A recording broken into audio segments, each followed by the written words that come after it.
వివరించడానికి కావాల్సిన ప్రభు ఇచ్చిన జ్ఞానాన్ని బట్టి మనం ప్రార్థన చేసుకున్నాం. మహాపరిశుద్ధ, సర్వోన్నతుడ, సర్వాధికారి, సర్వ సృష్టికర్త నా తండ్రి, వందనాలు ప్రభువా. నాయన ఇంతవరకు ప్రకటన గ్రంథంలో నుంచి ప్రభువా 6 సంఘాల కోసం నాయన నీవు ఆత్మపూర్ణుడిగా నా తండ్రి యోహాను గారి ద్వారా కొన్ని పత్రికలు పంపించారు. నేను 6 సంఘాలకి ఇచ్చిన వర్తమానం ద్వారా వారి సంఘాలని దిద్దుకోవడానికి, వారి సంఘాల లోపాలు సరిచేసుకోవడానికి ఎంతో చక్కని ప్రభువా పత్రికలు పంపించావు. నేను నీకు వందనాలు తండ్రి. ప్రభువా ప్రతి సంఘం మీద నీ ప్రేమ ఉంది, నేను నీ దయ ఉంది. అలాగే ఈ యొక్క చివరి సంఘం 7వ సంఘముగా లౌదైక సంఘం గురించి కూడా వివరించడానికి ప్రభువా మీ తోడుని నడిపించి పరిశుద్ధాత్మగా ఈ వాక్తాలు మాతో మాట్లాడండి ప్రభువా. సంఘానికి కావాల్సిన వర్తమానం మాకు దయచేయండి ప్రభువా. మా సంఘ బిడ్డలందరినీ దీవించండి. నేను ప్రభువా ఆయన ఎంతమంది అయితే ప్రభువా నేను వాక్యానికి వినటానికి సిద్ధపడుతున్నారు, నేను మా సంఘ విశ్వాసాన్ని బలపరచండి, దీవించండి. వృద్ధులు పెద్దవారు నేను వేసవికాల టైంలో ప్రభు చాలా విపరీతమైన వడగాల్పు జరుగుతుంది జరుగుతుంది ప్రభు. వడగాల్పులు ఎవరికి ఏ పిల్లలకి ఏ నీరసం చేయకుండా వృద్ధులందరికీ ఆరోగ్యం దయచేయండి, చిన్నపిల్లలకు కూడా ఆరోగ్యం దయచేయండి ప్రభు.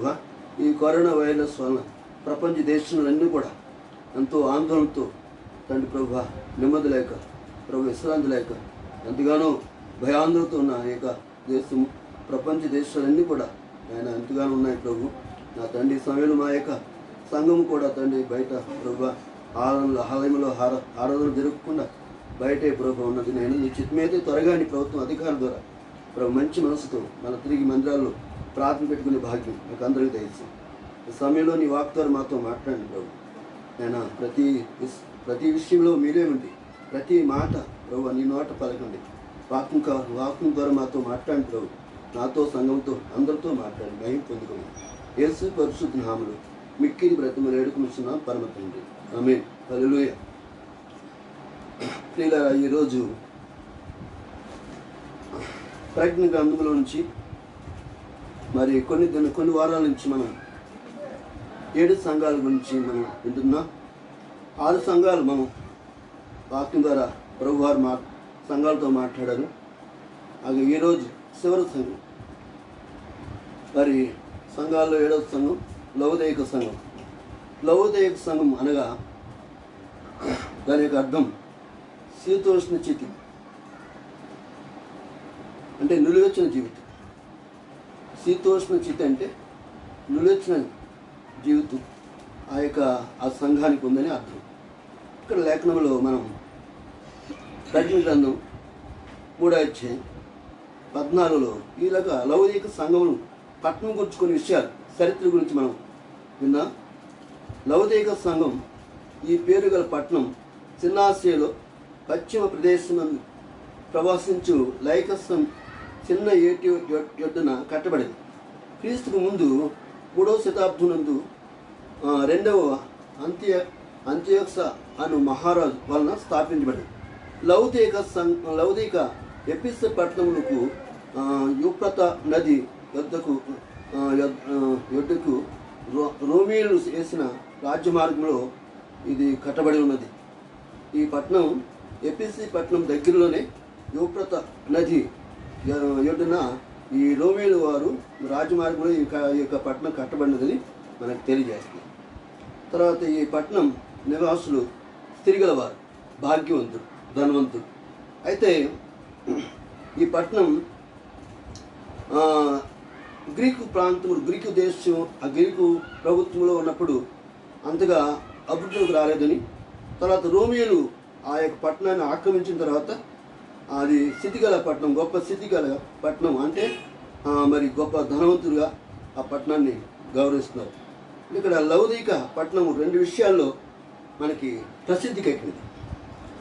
లౌదైక పట్టణం, ఆ పట్టణంలో 2 విషయాలు ప్రసిద్ధికి ఎక్కిందంట. ఏంటంటే అది ఆ ఊరు వారు ఒక విధమైన రోమాపట్నంపు నూలు, ప్రత్యేకమైన నూలు ఉడికి ఒక చక్కని వస్త్రాలు కుట్టిస్తారు. వారు ఒక వ్యాపారం చేస్తుంటారు. తర్వాత రెండవది, అక్కడ వైద్యుడిగా గొప్ప నైపుణ్యత కలదు. మరి ఇదివరకు మరి పూర్వకాలము ఇంత డాక్టర్స్ ఇంత మెడిసిన్స్ కనిపెట్టలేదు. వారు లోకరీతిగా వైద్యం ఆకుల ద్వారా పౌడర్ ద్వారా వైద్యులు చేసేవారు. ఇది ఈ పట్టణంలో ఒక ప్రత్యేకమైన కంటి వ్యాధుల నివారణ కొరకు, ఇక్కడ చెవిటి వారి కోసం స్వస్థత కొరకు కూడా వారు మందు కనిపెట్టారు. తర్వాత ఏంటంటే మందు జటమాంస అత్తరు ద్వారా సేవలు వేస్తే చూపుడు తగ్గిపోతుంది. అంతగా వారు కనిపెట్టారు. కంటి వ్యాధి నివారణకు ఒక సువర్ణము అంటే పొడి సువర్ణము చేయబడి చాలా మరి అమ్ముడు పడుతుంది ఈ కంటికి అంటే దాన్ని కాటుక అంటారు దాన్ని. ఈ లౌకిక సంఘంలో మరి పట్టణంలో చాలామంది ఆయా స్థలాల్లో ఆయా ప్రాంతాల్లో ఆయా పట్టణాల్లో రానివారు చక్కగా ఈ పట్టణానికి వచ్చి ఈ కాటుక కొనుక్కుని వెళ్ళేవారు. దీని ద్వారా ఈ పట్టణం చాలా అభివృద్ధిలోకి వచ్చేసిందని దాని ద్వారా మనకు తెలియజేస్తుంది. ఇంకో విషయం, 7 సంఘంలో ఈ సంఘం మరి ఈ పట్టణంలో లౌకిక సంఘం ఈ పట్టణంలో కట్టబడింది. ఈ లౌకిక పట్టణంలో 7 సంఘాల్లో ఒక సంఘంగా మనం లౌకిక సంఘం. ఈ సంఘం పౌలు సహవాసంలో ఒక వ్యక్తి ఎపప్రా అనే ఒక వ్యక్తి నిజంగా ఎపప్రాకి దేవుని కృపను బట్టి పౌలు గారు చెప్పిన వర్తమానం ద్వారా విని ఎఫెసులో వాక్యం విని వెళ్ళిపోయి చిన్న చిన్న గ్రామాల్లో సువార్త అందిస్తూ ఉండేవారు. అలాగే ఈ లౌకిక పట్టణంలో కూడా సంఘం పెట్టి ఆ సంఘస్థులందరినీ కూడా దేవుని వాక్యం నడిపిస్తారు. అందుకని ఎపప్రా చాలా మంచి వ్యక్తి, మంచివాడు, మీ కొరకు శ్రమ పడుతున్నాడని పౌలు ఒక ఉత్తరం రాశాడు. ఆ ఉత్తరం రాశాడు ఇక్కడ కొలస్సీ రాసిన పత్రిక ఒక మాట మనం విద్దాం.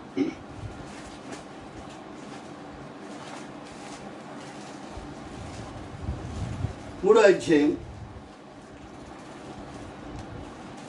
13లో 4వ అధ్యాయం 13లో ఒక మాట మనకు చెప్తానండి. లౌకిక వారి కొరకును ఇతడు మీ కొరకును, ఇతడంటే ఎపప్రా, ఇతడు మీ కొరకును లౌకిక వారి కొరకును ఈయోరా పోలే వారి కొరకును ఇంకా ఏర్ అనే పట్టణం కూడా చిన్న సంఘం. ఈ విధంగా చాలా సంఘాలు స్థాపించాడండి తెలియని వాడు ఎపప్రా. అంచేతని వాక్యం నేర్చుకున్నాడంటే పౌలు దగ్గర నేర్చుకున్నాడు. పౌలు వెళ్ళి ఈ సంఘాలు పెట్టలేదు. ఈ యొక్క లౌకికలో కానీ ఏరో కానీ కొన్ని ప్రాంతాలు లౌకికలో కానీ సంఘం పెట్టకుండా ఈయనే వెళ్ళి ఆ యొక్క సంఘ విశ్వాసం మరి నేర్పడతో సంఘం కట్టాలని రాయబడింది. ఇక్కడ లేఖనంలో ఏం చెప్తుందంటే లౌకికలో సంఘం ఇక్కడ అన్నాడు ఇక్కడ అన్నాడు 13వ వచనం చదువుతున్నాడు. ఇక్కడ లౌకిక వారి కొరకు ఈయోరు పాలి వారి కొరకును బహు ప్రయాసపడుతున్నాడని ఇతని గురించి సాక్ష్యం ఇస్తున్నాను. పౌలు సాక్ష్యం, మనకు కూడా సాక్ష్యం ఉండాలి. మనం సాక్ష్యం చెప్తే ఎవరు నమ్మరు. మన కొరకు ఇతరులు చెప్పాలి, నా కొరకు ఎవరు చెప్పాలి? మా పాస్టర్ గారు చెప్పాలి, మా సంఘ సేవకురాలు చెప్పాలి. అంతే పౌలు గురించి ఎపప్రా గురించి ఎవరు సాక్ష్యం చెప్తున్నారు? పౌలు సాక్ష్యం చెప్తున్నాడు. అంత మంచి వ్యక్తి మీ కొరకు ప్రయాసపడుతున్నాడని అక్కడ మనకు రాయబడింది. ఈ పత్రిక చూడండి, అక్కడ పౌలు రాసిన ఎఫెసీ పత్రిక దీని యొద్దకు మీ యొద్దకు పంపబడుతున్నాను. ఈ పత్రిక మీరు కూడా చదివి లౌకిక సంఘాన్ని కూడా పంపించండి. అక్కడ పౌలు ఎక్కడ పంపుతాడు? ఎఫెసీకి పత్రిక పంపించాడంట. ఎఫెసీ పత్రిక 4:16 మనకు ఉంటుంది. కొలస్సీ వారు కూడా ఈ పత్రిక చదివించి మరి చెప్పండి అని అక్కడ రాయబడింది. 4:16 అక్కడ మనకి చదువుదాం. ఈ పత్రిక అక్కడే కింద మాట, ఈ పత్రిక మీరు చదివించుకున్న తర్వాత లౌకిక వారి సంఘంలోను చదివించండి. లౌకికు రాసిన పంపిన పత్రికను మీరును చదివించుకోండి. అది లౌకికు పంపించిన పత్రిక మీరు చదవండి, మీరు కూడా ఈ పత్రిక చదివి మీ సంఘాన్ని బాగు చేసుకోండి అని ఆ లేఖనాలు మనకి తెలియజేస్తాం. తర్వాత ఇంకొక మాట, ఇక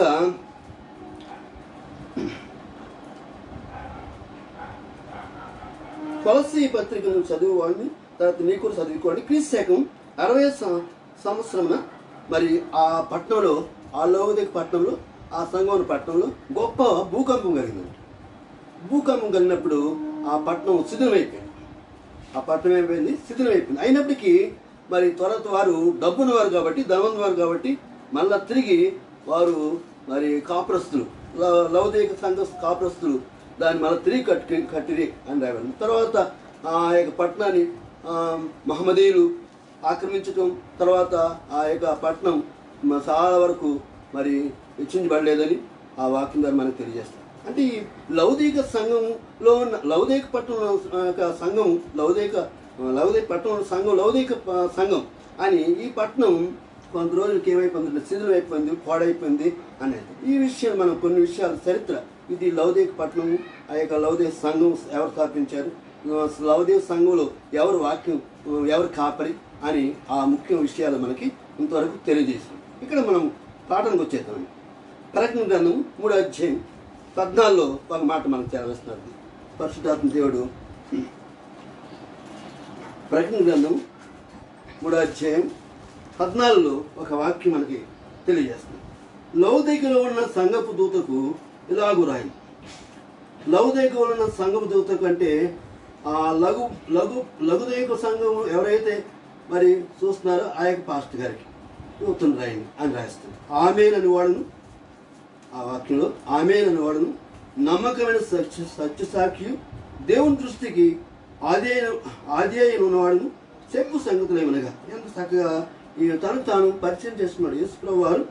ఎలా ఆ సంఘానికి ఏ విధంగా పరిచయం చేసుకున్నాడంటే ఆమేనని వాడును నమ్మకమైన సత్యసాక్షి, దేవుని సృష్టికి, దేవుని సృష్టించిన సృష్టికి ఆదేయన వాడు చెప్పు సంగతులు ఏమనగా. అంటే ఇక్కడ ఆమేన్ అనేవాడు అంటే అలా జరుగును, అయితే సదాస్తు మీకు అలా శుభం జరుగును కాక అని మనం ప్రతిరోజు దేవునికి మనం ప్రార్థన చేసినప్పుడు లేకపోతే విజ్ఞాపన ప్రార్థన చేసినప్పుడు దేవుడు కూడా ఏమంటాడంటే ఆమేన్ అంటాడు. అంచేత ఆమేన్ అనేవాడు అంటే నిత్యము మనతో ఉన్న దేవుడు ఆయన ఎప్పుడు మన ప్రార్థన ఆలకించే దేవుడు అని దాని యొక్క అర్థం. నమ్మకమైన సత్యసాక్షి ఆయన ఎటువంటి అంటే నమ్మకమైన వాడు, మాట ఇచ్చి నెరవేర్చేవాడు. మాట ఇస్తే తప్పువాడు కాదు, మనుషుడు కాదు, ఆయన దేవుడు సృష్టికర్త. సృష్టి అంతా కూడా ఆయన లేకుండా జరగలేదు. ఆయన సృష్టి ఆయనతోనే జరిగింది, ఆయన ప్రారంభమే ఆయనే. అంచేత ఆయన లేకుండా ఏది ఆయన మరి చేయలేదని ఆయన వాక్యం ద్వారా మనకి తెలియజేస్తున్నారు. అందుకనే ఆయన మొదటివాడు కనపడివాడు ఆయనే, ఆయన కనపడివాడు ఆయన. అందుకనే అంటున్నాడు ఆయన ఆదాయం ఉన్నవాడు, ఆది నుంచి ఉన్నవాడు ఆయన అని చెప్పి సంగతులు అని చెప్పి ఇక్కడ అంటున్నాడు. తర్వాత నమ్మకస్తుడు. చూడండి, అబ్రహాంకి ఒక వాగ్దానం ఇచ్చాడు. అబ్రహాంకి ఏమో వాగ్దానం ఇచ్చాడు? ఆదికాండం 40 ఇక్కడ స్పృశోత్ అంటే ఆదికాండంలో ఒక వాగ్దానం నెరవేర్చాడు లేదా? నెరవేర్చాడు. ఆదికాండం 21వ అధ్యాయం 1-2లో ఒక చక్కని మాట. సారాకి వాగ్దానం ఇచ్చింది, మళ్ళా వచ్చే సంవత్సరానికి నీకు ఒక కుమారుడు పుడతాడని వాగ్దానం. నిజంగా ఆ వాగ్దానం నెరవేర్చాడు దేవుడు. 1వ అధ్యాయం 2వ వచనంలో మనం చదివితే మనం తెలుసుకుంటాం. అందుకనే ఆదికాండం 1వ అధ్యాయం 2లో ఆయన మాట 20వ అధ్యాయం 1-2 వచనం మనకు రాయబడింది. అంటే అక్కడ చెప్పిన మాటకి ఆయన నమ్మదగిన వాడు కాబట్టి తప్పనిసరిగా మళ్ళా శారా గర్భం వృద్ధురాలినప్పటికి కూడా ఆయన వాగ్దానం ప్రకారం చక్కని కుమారుడు కనుక్కుంది. ఇస్సాకు అనే కుమారుడు కనుక్కుంది. వాగ్దాన కుమారుడే ఇస్సాకు ఎవరు? వాగ్దాన కుమారుడు. ఆ యొక్క వాగ్దాన కుమారుడికి ఇక్కడ మన ప్రభువు నమ్మకమైన సాక్షి, మాట ఇచ్చి నెరవేర్చేవాడు. ఆది అంటున్నాడు దేవుని సృష్టికి ఆదైన వాడు ఆయనే, మొదటివాడు ఆయనే. ఆయన లేకుండా ఏది జరగలేదు. ఇక్కడ రెండవ ప్రశ్నకి వెళ్దాం. ప్రకటన గ్రంథము 3వ అధ్యాయం 15 నుంచి. నీ క్రియలు నేను ఎరుగుదు. తెలుసు అది సంఘాలలో కూడా అన్ని సంఘాలకి ఇదే వర్తమానం చెప్పాడు. నీ క్రియలు నేను ఎరుగుదును, నువ్వు చల్లగానేను ఎచ్చగానే ఇక్కడ మాట చెప్తాను కదా. నీ క్రియలు నేను ఎరుగుదును, నువ్వు చల్లగానేను ఎచ్చగానేను లేవు. స్వయంగా మాట్లాడుతున్నాడు. పత్రిక పంపించాడు, యోహాను గారు రాశారు. ఆ పత్రిక మరి ఒక అతని ద్వారా పంపించాడు. ఇక్కడ మాట్లాడింది ఎవరు? యేసు ప్రభు మాట్లాడుతున్నాడు. ఇక్కడ అన్నాడు, నువ్వు చల్లగానేను ఎచ్చగానే లేవు, నువ్వు చల్లగానేను ఎచ్చగానేను నేలా ఉండేది మేలు. చల్లగా ఉండడం మంచిదే కదా. కూలింగ్ వాటర్ చాలా బాగుంటుంది. కూలింగ్ వాటర్ మళ్ళీ కలిసి ఏముంటుంది? అసలు బాగుంటుందా? చప్పగా ఉంటుంది, అసలు ఏం బాగుంటుంది. అంతే. కూలింగ్ వాటరే, వేడి వాటరే. దాన్ని ఎందుకు కలిపితే ఏమవుతుంది? నులివెచ్చగా. తాటాకి ఇష్టపడం, ఎందుకమ్మా వద్దు. అందుకని ఇక్కడ లేఖనంలో చెప్తున్నాడు, నువ్వు వెచ్చగానే నువ్వు చల్లగానే ఉండక నులివెచ్చనిగా ఉన్నావు కనుక నేను నిన్ను నా నోటి నుండి ఉమ్మివేసి ఉద్దేశిస్తున్నాను. ఉమ్మివేయడానికి ఇష్టపడ ఉమ్మేస్తాను. నిజంగా మన పిల్లలు ఎవరన్నా ఏదైనా ఇష్టం కాని పని నేను చేస్తే తిడతారు, కొడతారు, ఉమ్మేస్తారు. అయినా పర్లేదు. అది యేసు ప్రభువే సృష్టికర్తే మన మీద ఉమ్మేస్తే మనం ఇంకెందుకు పనిరాం, మన జీవితం వేస్ట్ అని అక్కడ రాయబడి. అక్కడ ఇక నువ్వు వెచ్చగాను చల్లగానే ఉండక నిలువెచ్చగా ఉన్నావు కనుక అంటే ఇక్కడ ఒక కొన్ని విషయాలు మనకి మాట్లాడుతుంటే భౌతిక విషయంలో మనం చదువుతుంటే అక్కడ ఆ ఊర్లో అయితే లౌకిక ఊర్లో వాటర్ చాలా తక్కువ, అసలు వాటర్ దొరకదండి. వాటర్ దొరకపోవడం వలన అక్కడ మనకి ఏరే ప్రాంతం నుంచి మరి వాటర్ తీసుకురావడం జరిగింది. ఆ వాటర్ వచ్చేటప్పటికి అక్కడ మరి చక్కని చూడండి అక్కడ ఉంటాడు ఆ నీరు ఈ పట్టణంలో చేరేటప్పటికి నీరు నిలువెచ్చగా అయిపోతుంది. ఇక్కడ ఉన్న సంఘం వారు ఆత్మీయంగా చాలా దరిద్రత కలిగి ఉన్నారు.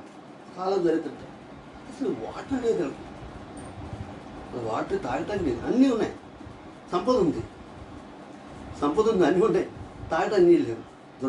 దౌర్భాగ్య జీవితం. అంచేత ఇక్కడ అన్ని అడుగునే విషయాలు. అంచేత ఇక్కడ అక్కడ మనం వెచ్చగా ఉండాలంటే ఏం చేయాలి? వీళ్ళు నిలువెచ్చని జీవితంలో ఉన్నారు. నిలువెచ్చని జీవితం అంటే దేవుడు రాకడం ఎత్తబడలేదు అంటే ఆత్మీయ జీవితంలో వారు ఎదగట్లేదు అని అర్థం. ఆత్మీయ జీవితంలో వారు లేరు. నిలువెచ్చని జీవితం ఇప్పుడు చాలామంది ఈ కరోనా వైరస్ వలన సంఘాలు మరి మూయబడినాయి, ఎవరు మందిరం రావద్దు, ఒకళ్ళిద్దరు రండి అని చెప్పినా ఎవరు పట్టించుకుంటలేదు. అయినా వాళ్ళు ఎలా ఉన్నారో తెలియదు. ఏ జీవితం ఉన్నారు? ఎలా ఉన్నారంటే నిలువెచ్చిన జీవితం. చల్లగా అయిపోయారు, నిజంగా సర్ది పడిపోయారు అన్నట్టు. అలాగ అయిపోయారు. అని చెప్పి ఇక్కడ అంటున్నాడు, మనం ఎలాగ వెచ్చగా ఉండాలని ఏం చేయాలి? వెచ్చదనం ఎక్కడి నుంచి వస్తుంది? వెచ్చగా ఉండాలంటే ఏం చేయాలి? దేవుళ్ళు ఉన్న క్రీస్తు కలిగినప్పుడు మనకి మండుతూ ఉంటాం. కీర్తన గ్రంథం 84 కీర్తన గ్రంథం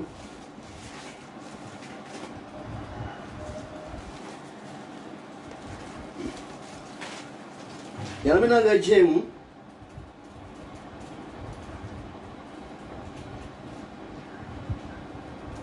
11 వస్తుంది చదువుతున్నాం. దేవుడని యెహోవా సూర్యుడును కేడుమునై ఉన్నాడు. హల్లెలూయా. దేవుడని యెహోవా సూర్యుడును కేడుమునై ఉన్నాడు. యెహోవా కృపయు ఘనతయు అనుగ్రహించును. చూడండి ఇక్కడ దేవుడని యెహోవా ఎలా ఉన్నాడు? సూర్యుడు అంటే ఏంటి? సూర్యుడు ఎక్కడి నుంచి ఏమొస్తుంది? వేడిమి వస్తుంది. ఏమొస్తుందని? వేడి వస్తుంది. ఆ సూర్యుడిగా ఉన్నప్పుడు మనకి ఏమొస్తుంది? సూర్య కిరణాలు తగినప్పుడు మనం మొత్తం వెచ్చగైపోతుంది. అక్కడ మలాకి గ్రంథంలో కూడా ఒక మాట,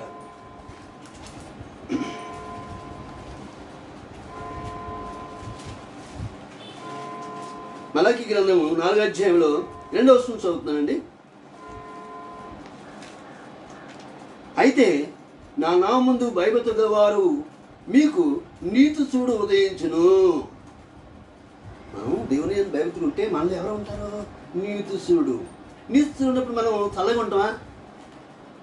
ఆత్మీయ జీవితంలో పడిపోతామా? వెచ్చగా ఉంటాం. మనం మండుతూ ఉండాలి. మనం క్రీస్తు నుండి ఎలా ఉండాలి? మండుతూ ఉండాలి. క్రీస్తు మనలో ఉన్నప్పుడే మనం మండుతూ ఉంటాం. ఆత్మీయ జీవితంలో పడిపోం. అటువంటి మనం అయితే ఈ లౌకిక సంఘంలో ఎలా ఉన్నారంటే మరి వారు ఆత్మీయ జీవితంలో అంతగా ఎదగలేదని అర్థం. వారు ఎలా నిలువెచ్చిన జీవితం, అటు చల్లగలేరు, అలా వెచ్చగా లేరు, నిలువెచ్చిన జీవితం ఉన్నారు. మనం అలా ఉండకూడదని ప్రభు వారు గర్జిస్తూ ఉన్నారు. అక్కడ ఏమంటున్నారు? ఆయన చివరి మాట చెప్పడా 16 వచనం చూస్తుండే. అక్కడ ఏమన్నాడు? ఇక్కడ 16 వచనం, నీవు వెచ్చగాను చల్లగాను ఉండక నిలువెచ్చగా ఉన్నావు కనుక నేను నిన్ను నోట నుండి ఉమ్మేయ ఉద్దేశిస్తున్నాను అలాగే అన్నట్టు. ఎందుకే నువ్వు వేస్ట్ బైబిల్ చదువు, వాక్యంలో వినివారిని విన్నవో ప్రార్థనకి వెళ్ళను వేస్తే నువ్వు అని యేసు ప్రభు వారు సంఘాన్ని ఉదాహరించి సంఘాల కోసం కొన్ని విషయాలు బోధిస్తూ ఉన్నారు. ఇటువంటి సమయాలు వస్తాయి, ఇటువంటి శోధనలు వస్తాయి, ఇటువంటి మరి ఈ కరోనా వైరస్ లాంటి బలహీనలు వస్తాయి. అయినా సంఘాన్ని మనం కాసుకుంటూ సంఘం విషయం బలపరుస్తూ నడిపిస్తూ దేవుని ఎలా ఉండాలి, వెచ్చగా ఉండాలి, మండుతూ ఉండాలి అని అక్కడ మనకి కొన్ని విషయాలు మనకి తెలియజేస్తాం. ఇంకొక మాట 17వ వచనం చూద్దాం. ప్రయత్నం చేద్దాం.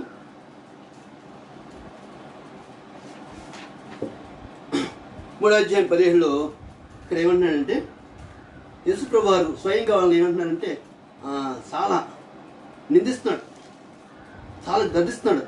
నిజంగా ఆ మాట మనకి కూడా వస్తుంది. ఏంటి ప్రాస్టర్ నువ్వు ఇంట్లో పడుకుంటావేంటి, రెస్ట్ లేదు, ప్రార్థన చేసుకోవచ్చుగా, మెలుగు లేదు నీకు, ఆత్మసరి ఇప్పుడు ఏం చేస్తాను గతిస్తూ ఉంటాను, నన్ను ఎంతసేపు పడుకుంటాను అని గతిస్తూ ఉంటాను. అక్కడ అన్నాడు వాక్యంలో ఏమన్నాడంటే నీవు దౌర్భాగ్యులను చాలా దౌర్భాగ్యుడు అంటే భాగ్యము లేనివాడు. అన్నీ ఉన్నా కూడా మనం దాన్ని సద్వినియోగం చేసుకోవాలి.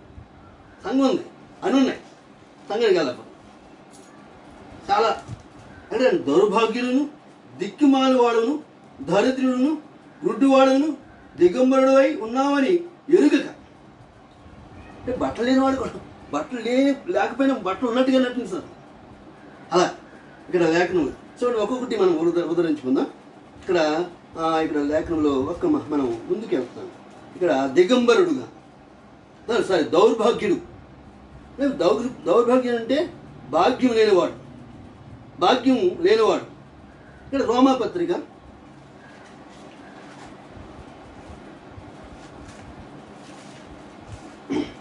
7వ అధ్యాయం 24వ వచనంలో ఒక మాట మనం చూద్దాం. అయ్యో నేనెంత దౌర్భాగ్యుడును, ఇట్టి మరణమునకు లోనవు శరీరం నుండి నన్ను ఎవడు విడిపించును నేను అన్నాడు. అయ్యో అంటే ఆశపడుతున్నాను, అయ్యో అయ్యో ఈ కరోనా వ్యాధిలో చనిపోతే ఎవడు నా గత్యంతరం ఏంటి అయ్యా, అయ్యో అయ్యో అని అయ్యో అంటే బాధ. ఎంత దౌర్భాగ్యాన్ని, ఇట్టి మరణములకు లోనము శరీరం నుండి నన్ను ఎవడు విడిపించును. మన ఎవరు విడిపిస్తాడు? క్రీస్తే విడిపించాలి. కానీ దయమేయండి, కృపమేయండి, విడిపించి మనం రక్షించి ఆయన సింహాసనం దగ్గరికి తీసుకెళ్ళాలని ఆయన ఉద్దేశం. అందుకే ఈ సంఘానికి మరి ఆయన దయగలవాడు కాబట్టి సంఘాన్ని గర్దిస్తూ సంఘాన్ని నూతనపరుస్తూ ఆ యొక్క సాత్విక సంఘముగా, ఎత్తబడే సంఘముగా సిద్ధపడాలనే ఉద్దేశంతో ఆయన నడిపిస్తున్నాడు. ఎందుకంటున్నాడు ఇక్కడ నన్ను లోనగు శరీరం నన్ను ఎవడు విడిపించును. ఎవరు విడిపిస్తారండి? ఈ లోకంలో ఎవరైనా విడిపిస్తారా? కోర్టు నుంచి విడిపిస్తారు, ఏదైనా జామీన్ పెట్టి తీసుకొస్తాను. కానీ మరణం నుంచి ఉద్యమంలోకి ఎవరు నడిపిస్తారండి? ఈ మరణం నుంచి అంటే మనం శరీర మరణం ఉంటుంది, ఆత్మీయ మరణం నుంచి తప్పించేవాడు కావాలి మనకి. ఆత్మీయ మరణం రాకుండా చూసుకోవాలి. ఆత్మీయంలో పడిపోకూడదు, దిగజారిపోకూడదు, దౌర్భాగ్యతలో మనం వెళ్ళకూడదు. రెండో మాట సింపుల్గా చెప్తున్నాను. ఇక్కడ మనం ఇక్కడ అంటున్నాడు దిక్కుమాలిన వాడును. రెండో మాట ఏంటి? దిక్కుమాలిన వాడు. అంటే దిక్కుమాలిన వాడు అంటే ఎవరు లేనివాడు, పిల్లలు లేరు, ఇంట్లో ఎవరు లేరు, వాళ్ళు లేరు, వీళ్ళు దిక్కు లేనివారు, దిక్కు చూసలేనివారు. నిజంగా దిక్కుమాలిన వారు మనం ఏం చేయాలి? దిక్కుమాలి పేదవారు మనం ఏం చేర్చుకోవాలి. ఇక్కడ లేఖనం అదే మనకి దిక్కుమాలిన వాడును అండి. ఇక్కడ దిక్కుమాలిన వాడు ఈ లోకములో ఎవరు లేకపోయినా దేవుడే మన దిక్కు. అయ్యా నాకు ఎవరు దిక్కు లేదండి, అయ్యా నాకు ఎవరు లేరయ్యా, చాలా మంచి అండి, నాకు ఎవరు లేరయ్యా. ఈ టైంలో నన్ను ఎవరు చూస్తారు? దేవుడే చూస్తాడయ్యా. దేవుడి దిక్కు, దేవుడి దిక్కు. ఇక్కడ లేఖనం యెషయా గ్రంథం 58వ అధ్యాయంలో ఒక మాట మన అక్కడ రాయబడింది కదా. యెషయా గ్రంథం 58వ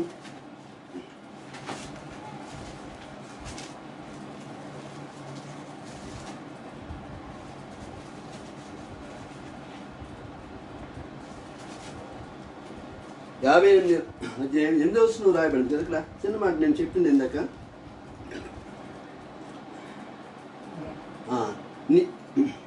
దిక్కుమాలిన పేదలను నీ ఇంట చేర్చుకుంటూ, అంతే కదా, దిక్కుమాలిన పేదలను నీ ఇంట చేర్చుకుంటూ వస్త్రీయులు నీకు కనబడినప్పుడు వారికి వస్త్రం ఇచ్చుడు, ఇదే కదా నాకు ఇష్టమైన ఉపవాసం. దిక్కుమాలిన వారు ఏం చేయాలి అంటే వాక్యం లేనివారు, అంటే వాక్యం తెలియకుండా ఈ సంఘం ఎలాగుంది కదా, ఈ లౌకిక సంఘం చూస్తుంటే దిక్కుమాలిన వారు, ఎవరు చెప్పేవాళ్ళు ఇవి ఆ యొక్క ఎవరు కష్టపడి చెప్పినా కూడా వినట్లేదు. వాళ్ళు చాలా భారంతో సేవ చేస్తున్నారు పాపం. ఎవరు చిన్నవారు ఎవరండి? ఇప్పుడు మనం ఇక ఫేస్బుక్లో వాక్యం చెప్తున్నాం, సంఘాలు ఎంతమంది ఉంటున్నారో వాళ్ళకి తెలియదు కదా, ప్రయాసపడుతున్నాడు కదా. ఎప్పుడు కూడా అదే ప్రయాసపడ్డాడు. అందుకు మనం ఏం చేయాలి, దిక్కుమాల వారిని ఏం చేస్తాం, చేర్చుకుని వారికి వాక్యం, నిజంగా దిక్కు లేని వారికి వాక్యం చెప్పాలి. అన్నీ ఉండి అన్ని సమృద్ధిగా ఉండి వారికి ఏం చెప్పినా వింటారు, గ్రహిస్తారు, అది వారు గ్రహించరు. అందుకనే ఆ వాక్యం తెలియని వారికి వెళ్ళి అయ్యా చిన్న మాటలు చెప్తారు. అదే పౌలు కూడా అదే చెప్పాడంట. ఎఫెససు సంఘంలో సేవ చేసినప్పుడు ఆయన బయటకు వెళ్ళి రాత్రంతా మరి ఆ యొక్క ద్వారా మరి ఈ యొక్క డేరాలు కుట్టుకుంటూ కష్టపడి పని చేసుకుంటూ రాత్రంతా పనిచేసి ఆ డబ్బులు జేబులో పెట్టుకుని బయటికి వెళ్ళి యవనస్తులతో వాళ్ళతో మాట్లాడుతూ, అబ్బా ఎక్కడున్నా నువ్వేంటి, నీకు పెద్ద పొజిషన్ ఏంటి అని అడిగి, అయ్యా సువార్త వింటా, దేని వాక్యం వింటా, వింటాను అయ్యారు, అదైతే పలానా చోటుకు రా, ఆ పట్టణం అక్కడ లయన్స్ క్లబ్ ఉంది కదా, అది రా, సాయంత్రం మనం వాక్యం విందాం అని ఒకరు పోజ్ చేసుకుని ఆయన వాక్యం చెప్పేవారు. అలాగా చెప్పిట్లో ఈ అపప్ర కూడా అక్కడ వెళ్ళాడు, అక్కడ బలపడ్డాడు అంట వాక్యం. అని చెప్పి వాక్యం లేని వారు చెప్తే వింటారు. వాక్యం తెలిసి బాగా లెక్క వింటారు ఉంటే వారికి ఎంత చెప్పినా వేస్ట్, వారు వినరు. అంచేతనే దిక్కుమాలి వారు ఇక్కడ ఈ యొక్క మరి ఈ యొక్క లౌకిక సంఘంలో విశ్వాసాలు అంటే దిక్కుమాలి వారు గాను అని రాయబడి, దిక్కుమాలి వారు అంటున్నాడు. తర్వాత దరిద్రుడు ఇక్కడ మూడో ఏమంటే దరిద్రుడు. ఆధ్యాత్మిక జీవితంలో దరిద్రుడు, ఆత్మీయ జీవితంలో మనం అన్నీ ఉంటాయి, చక్కని కోట్ ఉంటుంది, బూట్ ఉంటుంది, సూట్ వేసుకుంటాం, అన్నీ వేసుకుంటాం. మాట్లాడితే నోటి మాట దేవుడు మాట్లాడాలి అసలు కాదు, పట్టిస్తే అక్కడ ఒక్క మాట కూడా మాట్లాడాలి. అందుకని అంటున్నాడు ఇక్కడ దరిద్రుడు ఆధ్యాత్మిక జీవితంలో వెలుగుదల లేనివాడు, ఆత్మీయ జీవితంలో జీవితం కలిగిన వాడు ధనవంతుడు. ఆత్మీయ జీవితంలో ఉన్నవాడే ధనవంతుడు. మనం అనుకుంటాం అయ్యా నాకు దరిద్రత ఏంటి దరిద్రత అనుకుంటా. నిజంగా వాళ్ళు దేవుళ్ళు వెదుగుతూ ప్రార్థన చేసుకుంటూ వాక్యం నేర్చుకుంటున్నారు కాబట్టి వారు ధనవంతులుగా, వారు దేవుని రాజ్యానికి వారసులు అవుతారని అక్కడ రాయబడింది. అందుకని ధనవంతుడు అన్నాడు. గుడ్డువాడు ఇక్కడ అన్నాడు, ఆత్మీయ జీవితం ఏమైపోయారు వారి గుడ్డుతనంగా, మరి ఆత్మీయ జీవితం దరిద్రత ఉన్నది. అయితే దేవుళ్ళు ఉన్న వారికి మాత్రం ధనవంతులుగా ఆయన భావించాడు. ఇక్కడ గుడ్డువాడు. 2 కొరింథీ గుడ్డువారు.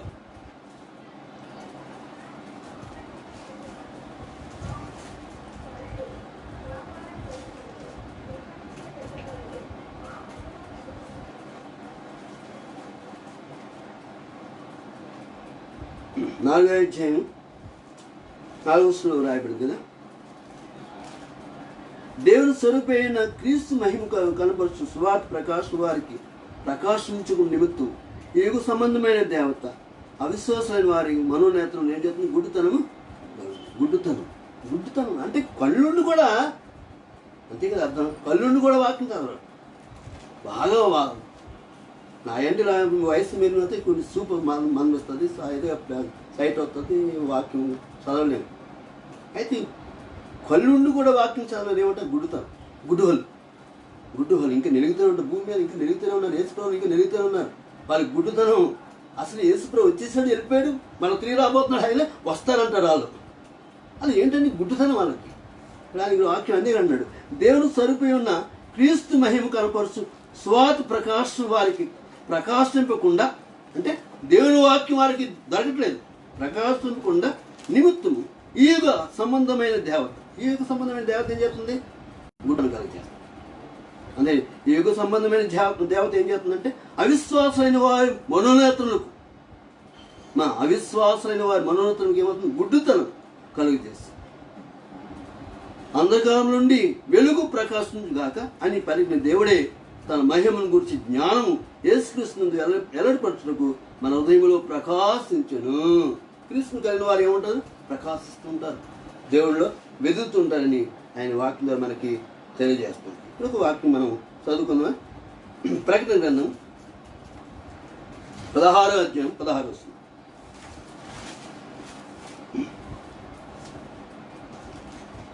ఇదిగో నేను దొంగ వలె వచ్చున్నాను, తాను దిగంబరుడుగా సంచరించినందున జనులకు తన దిశలను చూత్రేమని మెలకుగా ఉండి తమ వస్త్రం కాపాడుకుని వాడు ధన్యుడు. ఇక్కడ దిగంబరం గురించి కూడా చెప్తున్నాడు కదా. దిగంబరం అంటే దిగంబరుడు వస్త్రం లేనివాడు. నిజంగా ఆదామావులు ఏం చేశారంటే అప్పటి వరకు వాళ్ళు మహిమ వస్త్రం ఉన్నారు. ఎప్పుడైతే పాపం చేశారో, ఏదైతే తినవద్దన్నాడో తినారో, వెంటనే తన మహిమ పోగొట్టుకున్నారు.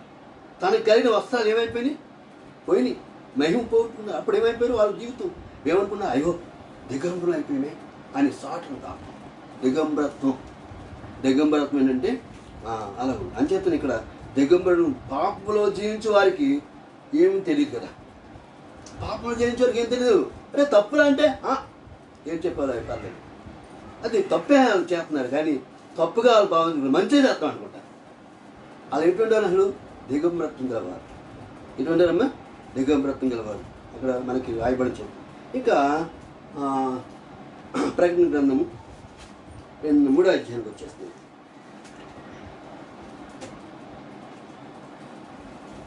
18వ వచనం చూద్దాం. 17 వరకు అయిపోయింది కదా. 18వ వచనం ఏమంటాడు ఆయన?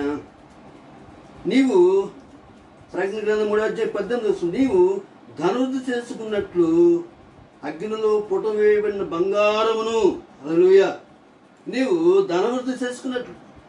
నిజమే, ఈరోజు మనం బయటికి వెళ్ళకపోతే కష్టం, కుటుంబం గడపలేక భౌతికంగా శరీరీతిగా కష్టపడాలి, సంపాదించాలి ధనం. మనం ఇక్కడ ఏంటంటే, ఇక్కడ లేఖనంలో ఏం చెప్తుందంటే, నీవు ధనవృద్ధి చేసుకున్నట్లు, భూమి మీద నువ్వు జీవించడానికి, నీ బిడ్డలు పెంచుకోవడానికి, లోకరీతిగా జీవించడానికి ఎలా అయితే ధనవృద్ధి చేసుకున్నావో అని అర్థం. చేసుకున్నట్లు అగ్నిలో అంటే క్రీస్తులో అని అర్థం. క్రీస్తులో సిలువ మరణం ద్వారా అని అర్థం. సిలువలో అంటే అన్నాడు. ఇంకా నీకు ఇక్కడ నీవు ఇక్కడ అగ్నిలో కూడా వేయబడిన బంగారమును, బంగారం ఎప్పుడు అది గీట వస్తుందంటే బంగారము అగ్నిలో పుటమేయబడాలి. అప్పుడు దానికి చక్కగా మెరుగుతూ ఉంటాను. తన యొక్క దానిలో మధ్య అంతా కూడా కిందకి వెళ్ళిపోవాలి, తెల్లగా మెరుస్తాం. అలాగే మనం కూడా క్రీస్తులో శ్రమపడాలి, ప్రయాసపడాలి. మనం ఆ దేవుళ్ళు కష్టపడాలి, ప్రయాసపడాలి. అందుకని ఇక్కడ మనం బంగారులాగా మనం దేవుళ్ళలో ఉండాలి. మన బంగారం ఎలాగ ఉంటుందో, స్థాయిగా ఉంటుందో, అలాగే మనం కూడా ప్రభులో కొనసాగాలని అక్కడ అర్థం. ఇక్కడ తెల్లని వస్త్రం ఇక్కడ అంటున్నాడు, బంగారము నీ దెస్సుమల సిగ్గు కనబడుకున్నట్లు. మనం దెస్సుమలకు బట్ట వేసుకోవాలి, వస్త్రాలు వేసుకోవాలి. లేకపోతే బయటకు వెళ్తాం కదా, బయటకు వెళ్తామా? వెళ్ళలేము. అంచేత ఆత్మీయతలో ఈ దెస్సుమలు కప్పుకోండి. మనకి అర్థం ఏంటంటే రక్షణ వస్త్రం కావాలి. ఇంకోనండి రక్షణ. అక్కడ పెన్ను ముందుకు వెళ్ళాడు కానాను కదా, నీకు బట్టలు లేక నవ్వొచ్చారా నువ్వు? పెళ్లి వస్త్రం లేక నవ్వొచ్చా లోనికి అని వెళ్ళేసి అక్కడ దిశమలకి ఏం కాదు, మనకి తెల్లని వస్త్రం కట్టుకోవాలి. ఇక్కడ అన్నాడు, ధరించుకున్నటకు తెల్లని వస్త్రమును నీకు దృష్టి కలిగినట్లు నీ కన్నులకు కాటుకును నా యొక్క కొనుమని నీకు బుద్ధి చెప్పుచున్నాను. ప్రభువారు ఏమన్నాడు? బుద్ధి చెప్తున్నాడు. బుద్ధి చూడండి, పెద్దలు గద్దించే ఆశీర్వాదం. మా పాస్టర్ గారు గద్దించారు కాబట్టి నాకు దేవుడు ఈ స్థితిలోకి నడిపించాడు. ఆ రోజు గద్దించకపోతే పోవాలి పాస్టర్ గారు అంటే నాకు ఈ స్థితి రాదు. నేను పౌరుషంగా వాడిని, కష్టపడి పాస్టర్ గారు అనడానికి నేను కృషి చేసుకునేవాడిని.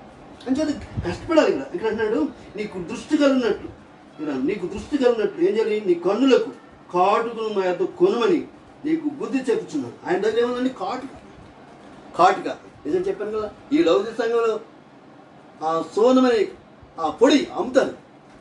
ఆ పొడి కోసం ఆ ప్రాంతం అంతా కూడా మరి రాని వారు అందరూ కూడా వచ్చి కొనుక్కుంటారు. నిజంగా చిన్నపిల్లలకి పెద్ద కంటికి కాటికి పెడితే చక్కగా నేత్రం బాగుంటుంది. కాటుకు పెట్టాలి కళ్ళుకి ఆ టైంలో. ఇప్పుడు కూడా కాటు పెట్టి తప్పేం లేదు. కాటుకి ఏం చెప్తుందంటే ఆ యొక్క నరాలని చక్కగా పొరలు విడిపించేసి తేటగా కనపడుతుంది. అంచేత మనకి ఇక్కడ దేవుని వాక్యం ద్వారా కాటుకి గురించి కొన్ని విషయాలు మనం నేర్చుకుందాం. ఇక్కడ కొనమంటున్నాడు. కొనుక్కొని ఇస్తాడు ఆయన. ఏదైనా వస్తువు కొనాలంటే కొనుక్కోవాలి. కొనుక్కుంటేనే మనం భద్రం చేసుకుంటాం. ఫ్రీగా ఇచ్చిన సుజాత నేను ఎక్కడో పడేస్తాను. అది డబ్బు ఇచ్చి కొనుక్కోండి ఫాస్ట్ గారు. డబ్బు ఇచ్చి కొనుక్కోండి చదవాలి. ఇది ఎలాగైనా చదివేసుకుని మళ్ళీ ఇతరికి వాక్యం చెప్పాను. ఆయన ఏం చేయాలి?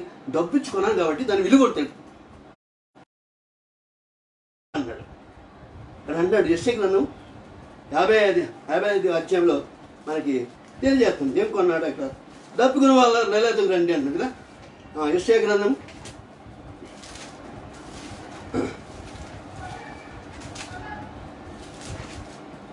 'దప్పుకొని వాళ్ళారా నీళ్ళకు రండి, రోకలు లేని వాళ్ళారా'.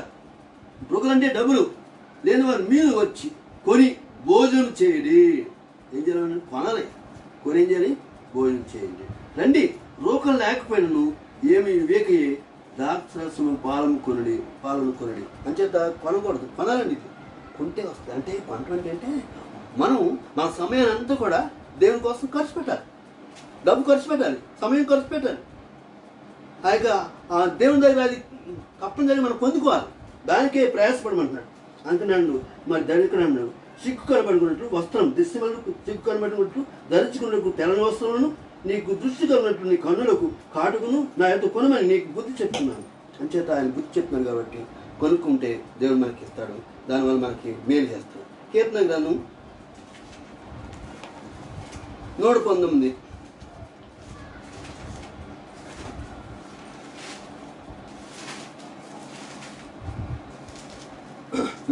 అధ్యాయం 18వ వచనంలో ఒక మాట మనకి రాయబడింది. నేను నీ ధర్మశాస్త్రం నందు ఆశ్చర్యమైన సంగతులను చూసినట్లు నా కన్నులు తెరవము. మనకి ఎందుకు చూపు కావాలి? ఆ కాటి కొనుక్కుని కళ్ళకు రాసుకుంటే ఏమొస్తుంది? మనకి చూపు బాగా కనబడుతుంది. అప్పుడు నేను నీ ధర్మశాస్త్రం నందు ఆశ్చర్యమైన సంగతులను చూసినట్లు నా కన్నులు తెరవము అని అక్కడ రాయడం. అంచేత మన కళ్ళు తెరవబడాలి. ఆ మనునాథ ఆ యొక్క యుగదేవత ఏం చేస్తుందంటే మన కన్నుకి గుడ్డితనం కలుగుతుంది. అక్కడ వాక్యం మనం విన్నాం. ఇక్కడ చదువుతాం. ముందుకు వెళ్తున్నానండి. ప్రకటన గ్రంథం 3వ అధ్యాయం 19వ వచనంలో ఇక్కడ రాయబడింది. నేను ప్రేమించిన వారిని అందరినీ గద్దించి శిక్షించున్నాను. అంటే ఎవరి మీద ప్రేమ ఉంటుందో వాళ్ళని గద్దిస్తాను. బాగా చదువుకోండి, బాగా చదవరా అంట. చదువుకోలే నేను చదువుకొని పర్లేదు, వాళ్ళకి చదవడం అనవసరం. చదువుకోండి అంటే బాగా చదువు, 10th క్లాస్ పరీక్ష కదా, బాగా చదువుకో. సెలవులు ఊరుకుంటున్నావా? బాగా చదువుకో, టైం దగ్గర పడిపోయింది అని నేను ప్రేమించిన వారందరినీ గద్దించి శిక్షిస్తున్నాను అంటున్నాడు. అంచేత దేవుడు ఎవరినైతే ప్రేమిస్తారో వారిని గద్దిస్తాడు. వారిని ఏం చేస్తాడమ్మా? గద్దిస్తాడు. గద్దిస్తే మనకి దేవుడు ఏం చేస్తాడు? మేలు చేస్తాడు. అందుకని మనం గద్దించే వారు దీవించబడతారని ఇక్కడ 19వ వచనంలో రాయబడింది. ఇప్పుడు సామెత గ్రంథం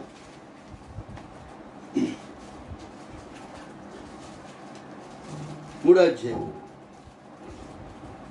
12వ వచనంలో రాయబడింది. తండ్రి తనకు ఇష్టడైన కుమారుని గద్దించి రీతిగా యెహోవా తాను ప్రేమించు వారిని గద్దించును. తండ్రి తనకు ఇష్టడైన కుమారుని గద్దించు రీతిగా యెహోవా తాను ప్రేమించు వారిని గద్దించును. తండ్రికి ఇద్దరు కొడుకులు. పెద్ద కొడుకు బాగా ప్రేమిస్తాడు. అరే పొలం మీద రా, వచ్చేరా ఇచ్చేరా అని చెప్తారు. చేసేవారిని చేయిస్తారు. అందుకని అంటున్నాడు, తండ్రి తనకి ఇష్టడైన కుమారుని గద్దించే రీతిగా యెహోవా తను ప్రేమించు వారిని ఏం చేస్తాడు? గద్దించును. అంచేత గద్దించడం వలన మేలని రాయబడు. ఎబ్రిల్ రాసిన పత్రిక 12వ అధ్యాయం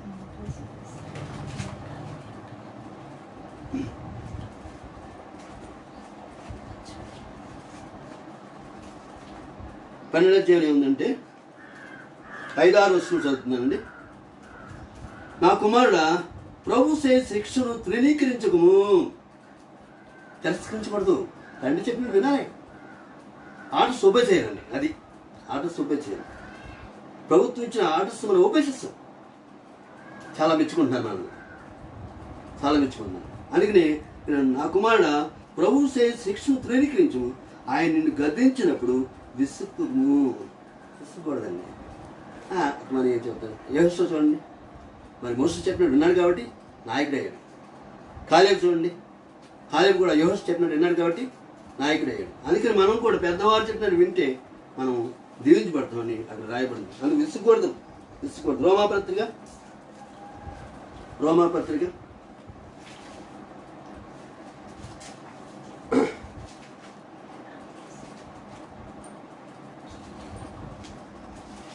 12వ అధ్యాయం 11వ వచనం.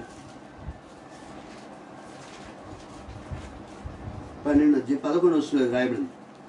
ఆసక్తి విషయంలో, అదే వాక్యం మనకి కింద రానంటారు చదువుతుంటే ఇక్కడ అన్నాడు కదా, చదువుతాం. కనుక నీవు ఆసక్తి కలిగి, ఇక్కడ ప్రకటన గ్రంథము 19వ వచనంలో 3వ అధ్యాయం 19వ వచనంలో ఏమన్నాడంటే, నీవు ఆసక్తి కలిగి మారు మనసు పొందుము. మనకేముండాలి? ఆసక్తి ఉండాలి. ఆసక్తి అంటే లేకపోతే ఏ పని చేయలేము. ప్రభు అన్నాడు, నీవు ఆసక్తి విషయంలో, ఈ విషయం ఇప్పుడు చెప్పిన వాటి విషయంలో నువ్వు ఆసక్తి కలిగి మారు మనసు పొందుము. మారు మనసు పొందాలి.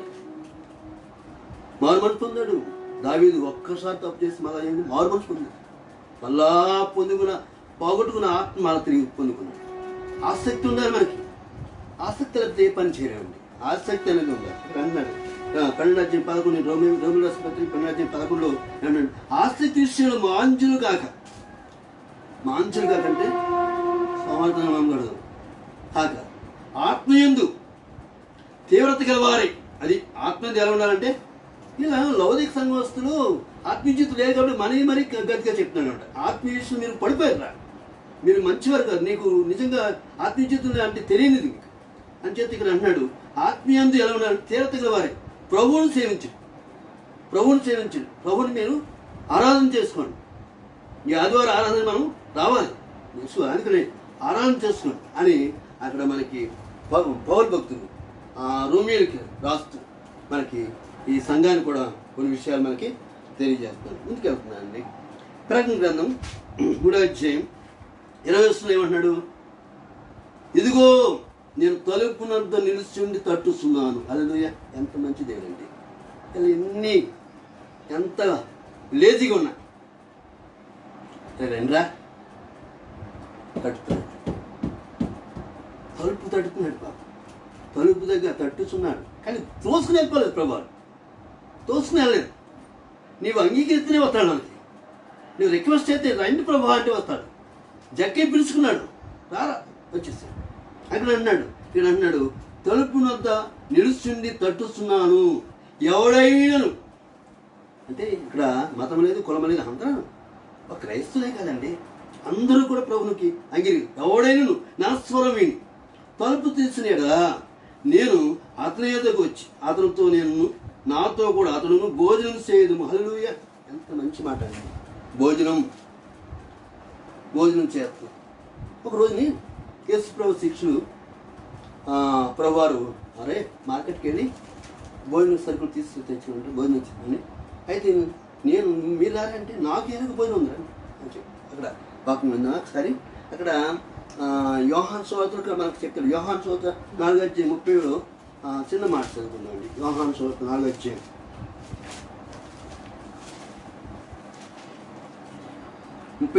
ఇక్కడ వారు ఊర్ల నుండి బయలుదేరి ఆయన వద్దకు వచ్చేసారు. ఆలోగా శిష్యులు కూడా భోజనం చేయమని ఆయన్ని వేడుకొని, అందుకు ఆయన భుజించుటకు మీకు తెలియని ఆహారం నాకు ఉన్నదని వారితో చెప్పగా, దేవుని చిత్తం ఇక్కడ ఏంటంటే ఈ వాక్యంలో ఏంటంటే దేవుని చిత్తం నెరవేర్చమే ఆయన భోజనం. దేవుని చిత్తం నెరవేర్చే ఆయన భోజనం అని అక్కడ రాయబడింది. అందుకని దేవుని చిత్తాన్ని ఎవరు నెరవేరుతారో ఆయన మరి ఆత్మీయాహారం మనం తింటాం. అందుకని ఇక్కడ అంటున్నాడు సంఘం. ఇక్కడ తర్వాత ఇక్కడ పరమగీతం 4:20 చదువుతున్నాం కదా, మనం చదువుకున్నాం కదా. ఏమన్నాడు మనకి 20 వచనంలో? నేను తలుపు నిలిచి తట్టుస్తున్నాను. ఎవడైనా నా స్వరం విని తలుపు తీసినట్లా నేను అతని యొద్దకు వచ్చి అతనితో నాతో కూడా అతను భోజనం చేయదుము అని రాయబడి. ఇక్కడ పరమగీతములో ఒక మాట మనకి తెలియజేస్తున్నాడు. పరమగీతములు 4:20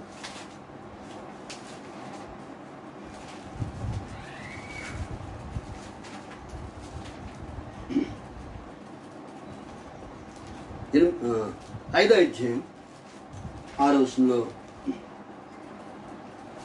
నా ప్రియునికి నేను తలుపు తీయనంతలో అతను వెళ్ళిపోయాను. తలుపు తీయనంత ఏమైపోయాడు ఆయన? అదే కదా 10 మంది కనికల్లో ఆయన లేట్ అయిందని కొంతమంది ఏం చేశారు, నూనె తెచ్చుకోవడానికి అదనముగా నూనె తీయక బయటకు వెళ్ళినప్పుడు ఏం చేశారు, ఆయన తలుపు వేస్తారు. ఇక్కడ అన్నాడు, నా ప్రియునికి నేను తలుపు తీయనంతలో అతను వెళ్ళిపోయాను. అతని మాట వినడంతోనే నా ప్రాణం సమస్యలేను. ఆయన మాట వినగా నాకు ఏమవుతుంది, శక్తి పొందుకున్నాను. సమస్యలను అని చేత మాట వినడుతోనే నా ప్రాణానికి వస్తుంది. వాక్యం ఉంటే మనకి ఏమవుతుంది, శక్తి వస్తుందండి. మనము ట్యాబ్లెట్స్ వేసుకోవాల్సిన, వాక్యమే ఆహారం, వాక్యమే మనకి మెడిసిన్. వాక్యం మనం వింటే, వాక్యం చదువుకుంటే శక్తి పొంది. 2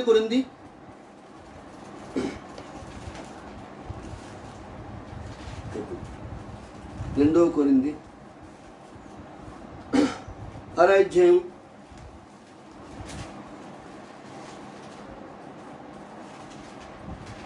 2వ వచనం చదువుతున్నాను. పరిశుద్ధ లోకమునకు 2వ కొరింథీ కదా,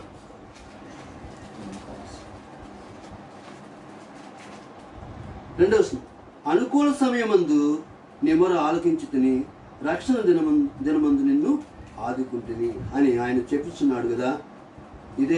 ఇదిగో ఇప్పుడే మిక్కిలి అనుకూల సమయము, ఇదే రక్షణ దినం. అంచేత అనుకూల సమయం, దేవుడు మనకి ఇచ్చిన సమయాన్ని సద్వినియోగం చేసుకోవాలి. పిలిచినప్పుడే మనం వెంటాడు. అందుకని ఇక్కడ అన్నాడు, ఆయనకు అనుకూల సమయం ముందు నీ మొర నేను ఆలకించుతిని, రక్షణ దినమందు నిన్ను ఆదుకుంటుని అని ఆయన చెప్పుచున్నాడు కదా.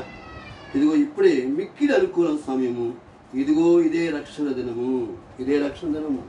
రేపు ఏమవుతుంది ఎవరికి తెలియదు. రక్షణ త్వరగానే తీసుకోవాలి. రక్షణ అనేది అందరికీ ఉండాలి. రక్షణ లేకపోతే నిత్యరాజ్యానికి వారసుడు కాదు. ఇంకొక మాట, ప్రకటన గ్రంథము 3వ అధ్యాయము 21-22 చదువుకుందాం.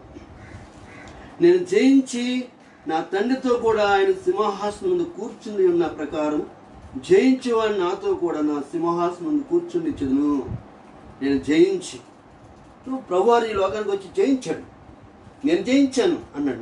నేను జయించి నా తండ్రితో కూడా ఆయన సింహాసనం నందు కూర్చుండి ఉన్న ప్రకారము, నేను ఎలాగైతే తండ్రి దగ్గర కూర్చున్నానో, ఆయన సింహాసనం మీద కూర్చున్నాను ప్రకారం జయించువాన్ని. ఈ భూమి మీద ఏదైనా మన లోకరీతిగా అన్నీ జయిస్తే మరి నేను కూర్చున్నాడుగా నువ్వు కూర్చుందరు. అపోస్తులు నిజంగా అపోస్తులు చూడండి, ఈ భూమి మీద అపోస్తులు చేసిన నిజంగా వారు యేసుప్రభు కోసం చంపడ్డాడు, జయించేస్తారు. నిజంగా లోకరీతిగా అన్నీ జయించేస్తారు, లోకాశాన్ని అన్నీ జయించేస్తారు. మరి శరీరాశ, నేత్రాశ, జీవపడము, ఈ భూమి మీద ఏం కావాలి అన్నీ జయించేస్తారు.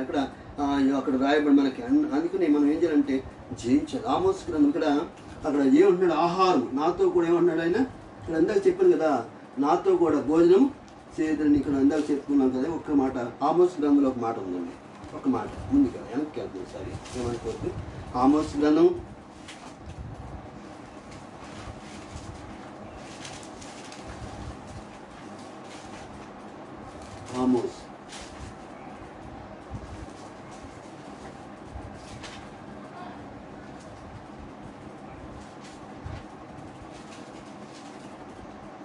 8వ అధ్యాయం 11లో ఒక మాట ఉంది. రాబో దినములందు దేశంలో నేను క్షేమం పుట్టింతును. రాబో దినం అంటే ఇక్కడ చూడండి, ఇప్పుడే ఎలా ఉందంటే రాకులు వచ్చేస్తున్నాయి, మిడతలు వచ్చేస్తున్నాయి, ఒక పక్క నుంచి దండు మిడతలు వచ్చేస్తున్నాయి, ఒక పక్క నుంచి కరోనా వైరస్ తగ్గలేదు. ఒక దేశమా 2 దేశాలు, ప్రపంచ దేశాలు అన్ని దేవుడు సృష్టించే దేశాలన్నీ కూడా, సృష్టిలో ఉన్న దేశాలన్నీ కూడా, అది ప్రభు సృష్టించే దేశాలన్నీ కూడా ఈ కరోనా తాకేసింది. మా దేశంలో ఆధారం లేదు, అన్ని దేశాలకు వచ్చేసింది. ఇక్కడ అన్నాడు దేవుని వాక్యం ద్వారా, రాబో దినమునందు దేశంలో నేను క్షేమం పుట్టింతును. అది అన్నపానం లేకపోటి చేత కలుగు క్షేమం కాక, యెహోవా మాట వినకపోవటం వలన కలుగు క్షేమముగా ఉండును. వాక్యం కరువు అయిపోతుంది. ఇలాగా ఫేస్బుక్లోను లేకపోతే మరి బహిరంగ సభలు వాక్యం చెప్పడానికి అవకాశం లేదు, చాలా వరకు కట్ చేసేసి ఇంకా ఇలాగ చెప్పుకున్నారు పాస్టర్లు. అలాగా ఇది కూడా క్లోజ్ అయిపోతుంది. బైబిల్ తీసుకుంటారు. ఒక దేశ నాయకుడు, ఒక అధికారి నిజంగా రే బైబిల్ మీకెందుకురా, నాకు ఇచ్చేయండి, నా దగ్గర ఇచ్చేయండి, అన్ని బైబిల్ తీసుకున్నాడు ఒక దేశ నాయకుడు. గత దినాలు మరి రోజులు రాకముందే సంగతి చెప్పాను. బైబిల్ ఉన్నాడు తెలుస్తుంది, బైబిల్ ఎలాగండి అందులో బైబిల్ ఎలా ఉందా అని. అయితే ముందు వాక్యం కరువు వస్తుంది, తినటానికి కరువు లేదు, వాక్యం కరువు వచ్చింది. చాలా మందికి వాక్యం దొరుకుతుంది. మళ్ళీ తెలుగు వాక్యం చదువుకున్న ముసలు ఏం చేస్తారు, వాక్యం ఉంటారా, కరువు వచ్చేసింది, వాక్యం కరువు వచ్చింది చాలా వరకు. ఇక ముందు ఆ కరువు వస్తుంది అంటున్నాడు ఆమోస్ ప్రవక్త ద్వారా మనతో మాట్లాడుతుంది. అందుకని ఇక్కడ కాబట్టి జనులు యెహోవా మాట వెదుకుటకై ఈ సముద్రం నుండి ఆ సముద్రం వరకు, ఉత్తర దిక్కు నుండి తూర్పు దిక్కున వరకు సంచరించరు, కానీ అది వారికి దొరకదు. ఎక్కడ దొరకదు, వాక్యం దొరకదండి, కరువు అయిపోతుంది. అందుకని ఆ లేఖనంలో ముందుకు వస్తున్నాను. ప్రకటన 3వ అధ్యాయం 21-22 చదువుకున్నా. కూర్చోండి ఉన్న ప్రకారం జయించేవాడు నాతో కూడా నా సింహాసనం కూర్చుని చెదును. చూడండి, నిజంగా యేసుప్రభువు వారు జయించేసి ఎక్కడ ఉన్నారైనా తండ్రి ఒడిలో కూర్చుని. మనం జయించేసి ఎక్కడ ఉంటాం, యేసుక్రీస్తు ఒడిలో ఉంటాం. సంఘం ఎక్కడ ఉంటుంది, పెళ్లి కుమార్తె ఆయన ఒడిలో కూర్చుంటుంది. ఎంత ధన్యత, అంత ధన్యతను సంపాదించి లోకంలో ప్రయాసపడాలి, ఎగిరిపడాలి, ఆతృత ఉండాలి, దేవుని భయభక్తులు ఉండాలి.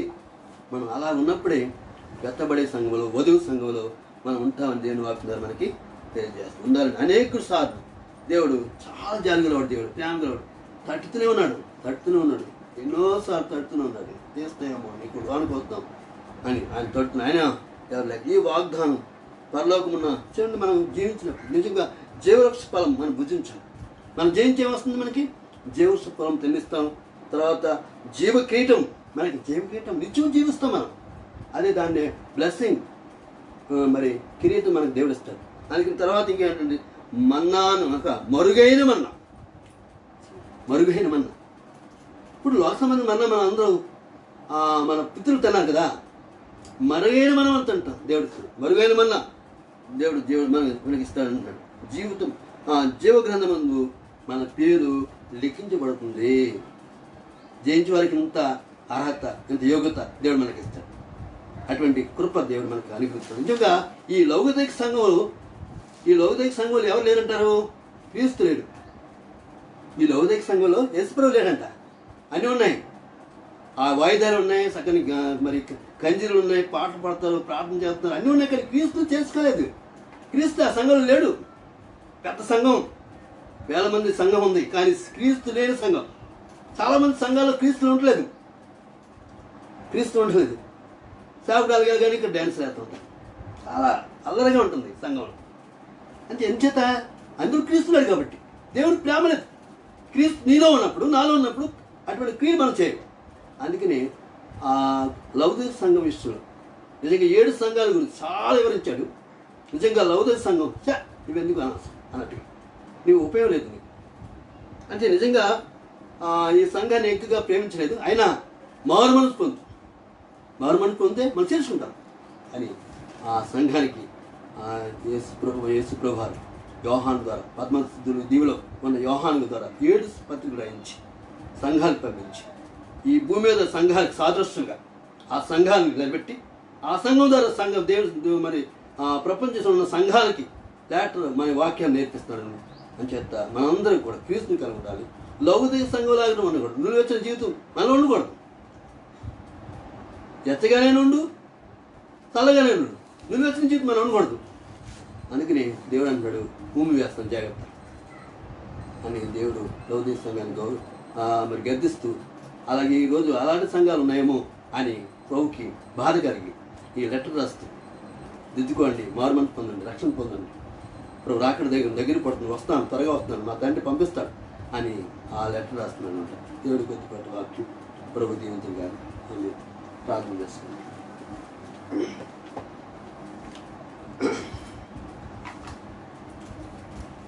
మహాపరిషుద్ధుడా, సర్వోన్నతుడా, సర్వాధికారి, సర్వ సృష్టికర్త, మీకు వందనాలు ప్రభువా. ఇంతవరకు ఆయన 7 సంఘాల ప్రకటన గ్రంథంలో నుంచి 7 సంఘాల గురించి లేఖనాలు ప్రభా యోహాను గారి ద్వారా పంపించినప్పుడు ప్రభా నీవు వాక్యం ద్వారా అందరినీ సంఘాలు ఎలా ఉన్నాయని, సంఘాలని గద్దిస్తూ, సంఘాన్ని వైపు మళ్ళిస్తూ నాయన ఈ విషయాలకు ఎంతగానో బోధించావు నాయన. ముందుగా స్వర్ణ సంఘము, ఫిలదెల్ఫియా సంఘము 7 సంఘాలు ప్రాముఖ్యమైన సంఘాలుగా గుర్తించావు ప్రభు. నువ్వు ఎన్నుకున్నావు ప్రభు. వారిని గద్దించినది, ప్రేమించావు, ఆదరించావు. అటువంటి సంఘాలుగా మనం ఉండాలని ఆత్మ గారు మాతో మాట్లాడారు. నాయన నీవు శివ సంఘం, లౌకిక సంఘం లాగా ఉండొద్దు. నిర్వచన జీవితం నీలో ఉండొద్దు, వెచ్చగా ఉండాలి, క్రీస్తుని కలిగి సహవాసంలో ఉండాలి అని ఆత్మ గారు మాతో మాట్లాడారు ప్రభు. వాళ్ళు ఇప్పుడు నీ అభాగ్యుని 7 సంఘాలు చెప్పడానికి యోగ్యత లేని వాడిని నన్ను నిలబెట్టుకుని మా సంఘం ద్వారా ఈ ప్రకటన గ్రంథం ప్రభు సంఘాలకి వాక్యం అందించడానికి ఇచ్చిన అవకాశం బట్టి వందన అంటాను. 7 సంఘాలు విషయంలో క్లుప్తంగా వాక్యం అందించాను ప్రభు. వందనాలు తండ్రి. లోపం ఉంటే సరిచేయండి ప్రభు. పెద్దవారు, చిన్నవారు ఒకవేళ నేను లోపంగా మాట్లాడితే నన్ను క్షమించమని అడుగుతున్నాను. సహాయం చేయండి ప్రభు. మా సంఘ విశ్వాసులందరినీ దీవించండి ప్రభు. వృద్ధులు పెద్దవారు ఉన్నారు ప్రభు. బట్టిలపేట, బస్సెట్పేటలో చాలా వృద్ధులు మా సంఘ విశ్వాసులు ఉన్నారు. వారికి మంచి ఆరోగ్యం తెచ్చింది ప్రభు. ఈ వడగాల పొలం ఎటువంటి నేర్చారు, ఎటువంటి బలహీనత రాకుండా కాపాడండి. చిన్న పిల్లలకి నాయన ఈ వడగాలు కొట్టకుండా సహాయం చేయండి. ఈ కరోనా వైరస్ వల్ల ఎవరికి ఎటువంటి ప్రాబ్లమ్స్ రాకుండా కాపాడండి ప్రభు. తండ్రి పనులు లేక, కంపెనీలు లేక, ఉద్యోగాలు లేక ఖాళీగా ఉంటున్న పిల్లలకి ఆదరణ లేకుండా ఎంతో బాధపడుతున్నాను. నీ చిత్తమైతే త్వరగా ప్రభు మళ్ళీ తిరిగి కంపెనీలు తెరవడానికి ప్రభు, జాబులు చేసుకోవడానికి అవకాశాలు దయచేయండి, సహాయం చేయండి ప్రభు. మా సంఘ బిడ్డలను దీవించండి, మా సేవకురాలను దీవించండి ప్రభు. నాకు సహకరిస్తున్న బిడ్డలు దీవించండి ప్రభు. ఫేస్బుక్ ద్వారా నాకు ఎంతో సహకరిస్తున్న బిడ్డలు దీవించండి. వారికి దశే ప్రభు ఆశీర్వదించి రాబోతున్న మంచి భవిష్యత్తు బిడ్డలు దయచేయండి. మా ప్రార్థన ఆలోచించండి ప్రభు. నేను తండ్రి ప్రభు 10th క్లాస్ పరీక్షలు ప్రభు పిల్లలు నేను చేతిపడడానికి సహాయం చేయండి. జూలై 10వ తారీఖున 10th క్లాస్ పరీక్షలు జరుగుతాయి, పబ్లిక్ ఎగ్జామ్స్. బిడ్డలందరూ మెరుగుకుండి చక్కగా చదువుకున్న సహాయం చేయండి. అలాగే జూన్ నెలలో కొన్ని ప్రభుత్వం టెస్టులు పెడుతున్నారు ప్రభు. నాయన ఆ యొక్క గ్రూప్ టెస్టులు పెడుతున్నారు. ఆ టెస్టులో బిడ్డలుగా ప్రిపేర్ అవుతున్న బిడ్డలకు సహాయం చేయండి ప్రభు. నేను స్కూల్స్ మళ్ళీ తిరిగి ఆగస్టులో తెరుస్తానని చెప్పాను ప్రభు. నిశ్చితమైతే చిన్నపిల్లలు, పెద్దలు అందరూ చదువుకున్న సహాయం చేయండి ప్రభు. నాయన తండ్రి ఉద్యోగస్తులందరూ దీవించండి ప్రభు. వర్కర్స్ ఎంతో కానిస్టేబుల్ డిపార్ట్మెంట్ వారు చాలా వర్క్ చేస్తున్నారు ప్రభు. కొన్ని డిపార్ట్మెంట్లు రెస్ట్లెస్గా పనిచేస్తున్నారు. దాన్ని బట్టి వందనాలు, సహాయం చేయండి. ప్రభుత్వం వారు ఎంతో సహకరిస్తున్నారు, గవర్నమెంట్ వారు ఎంతో సహకరిస్తున్నారు ప్రభు. ఆయన తండ్రి ప్రభు మా ఇండియా గవర్నమెంట్ ఎంతో సహకరిస్తుంది. దాన్ని బట్టి వందనాలు. పేదవారికి సహకరిస్తున్నారు.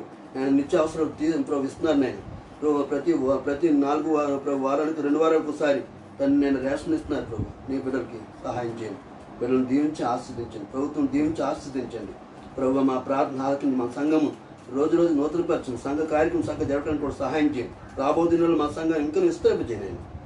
నా తండ్రి బట్టిలపేట, బస్సెట్పేట మా సంఘ విశ్వాసాలు ఎక్కడున్నప్పటికీ అందరినీ కాపాడుతారు. మా తండ్రి ప్రియబిడ్డలపై దృష్టి నుంచి ఈ సమయంలో ఎవరైనా అనారోగ్యంతో, నీరసంతో, జ్వరాలతో ఉంటే వారిని ఇప్పుడే ముట్టి స్వస్థపరచండి. చక్కని ఆరోగ్యం దయచేయండి, సహాయం చేయండి ప్రభు. తండ్రి రాబో దినాల్లో మళ్ళీ నీ చిత్తమైతే వచ్చేవారు ప్రభు. నేను ఈ ఫేస్బుక్ ద్వారా, యూట్యూబ్ ద్వారా చక్కగా వాక్యం దానికి అవకాశం దయచేయండి ప్రభు. మళ్ళీ తిరిగి వచ్చే ఆదివారం మేము యుద్ధం కలిసినందుకు అవకాశం దయచేయండి. అనేక విషయాలు మీరు మాకు తోడు నడిపించండి, సహాయం చేయండి. సేవకురాలు దీవించండి. యేసయ్య పరిశుద్ధ నామములో మిక్కిలి బ్రతిమలు వేడుకుంటున్నాం పరమ తండ్రి, ఆమేన్. పరలోకమున్న తండ్రి, నీ నామం పరిశుద్ధి గాక, నీ రాజ్యం వచ్చిన గాక, నీ చిత్తం పరలోకం నెరవేరి భూమి మీద నెరవేరు గాక. మన దినాలు మాకు దయచేసి మన అపరాధం క్షమించు, మా అపరాధం క్షమించు, మమ్మల్ని శోధనతో తప్పించు. ఈ రాజ్యం, శక్తి, మహిమ నిరంతరం నీవు. ఆమేన్. పరమ తండ్రి దేవుని ప్రేమ, కుమారుని యేసుక్రీస్తు కృప, పరిశుద్ధాత్మ సావాసం సన్నిధి సకల పరిస్థితులకు అలాగే మా సంఘ విశ్వాసులు అందరికీ సదా తోడును గాక. ఆమేన్. హల్లెలూయా.